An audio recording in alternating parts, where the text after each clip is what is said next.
Hi hello నమస్తే welcome back to our channel spicy leaf. This is Charishma. ఈరోజు healthy drink ABC juice preparation and అది తీసుకోవడం వల్ల benefits ఏంటో కూడా తెలుసుకుందాం. ఈ ఏబీసీ జ్యూస్లో మెయిన్గా ఆమ్లా, బీట్రూట్, క్యారెటే కాకుండా కరివేపాకు, అల్లం కూడా యాడ్ చేసుకొని ప్రిపేర్ చేసుకోవచ్చు. ఈ డ్రింక్లో high amount of antioxidants ఉండడం వల్ల ఇమ్యూనిటీ పెంచుతుంది అండ్ అలాగే హార్ట్కి కూడా చాలా మంచిది. ఎనీమియా, హెల్దీ వెయిట్ లాస్కి అండ్ మెయిన్గా ఆడవాళ్ళలో వచ్చే పీసీఓడి, హార్మోనల్ ఇంబ్యాలెన్సెస్కి ఈ జ్యూస్ని రెగ్యులర్గా తీసుకోవడం చాలా మంచిది.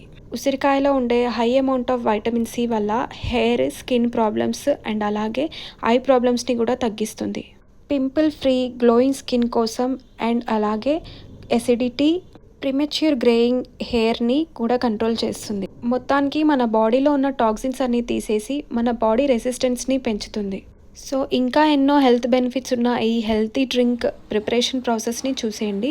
దానికంటే ముందు మన ఛానల్ని సబ్స్క్రైబ్ చేసుకొని వాళ్ళు సబ్స్క్రైబ్ చేసుకోండి. Do like, comment and share. So ఈ ఏబీసీ జ్యూస్ కోసం 2 ఆమ్లా, ఉసిరికాయలు, ఒక చిన్న బీట్రూట్, 2 క్యారెట్లు, 2 రెమ్మల కరివేపాకు, చిన్న అల్లం ముక్క తీసుకోవాలి. వాటిని బాగా కడిగి పీల్ ఆఫ్ చేసుకొని ముక్కలుగా చేసుకొని మిక్సీ జార్లోకి తీసుకొని కొన్ని వాటర్ యాడ్ చేసుకొని ఫైన్గా గ్రైండ్ చేసుకోవాలి. కాన్స్టిపేషన్ ప్రాబ్లంతో సఫర్ అయ్యే వాళ్ళు డైరెక్ట్గా ఈ జ్యూస్ని తాగేయచ్చు. లేదు అనుకుంటే స్ట్రైనర్తో వడగట్టి ఈ జ్యూస్ని తీసుకోవాలి. మీరు ఈ జ్యూస్లో అల్లంని అవాయిడ్ చేసి ఐస్ క్యూబ్స్లా చేసుకొని ఫేస్కి, స్కిన్కి అప్లై చేసుకోవచ్చు. స్కిన్ డల్నెస్ తగ్గుతుంది.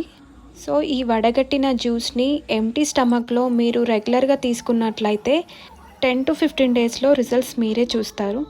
Thanks for watching. Subscribe my channel.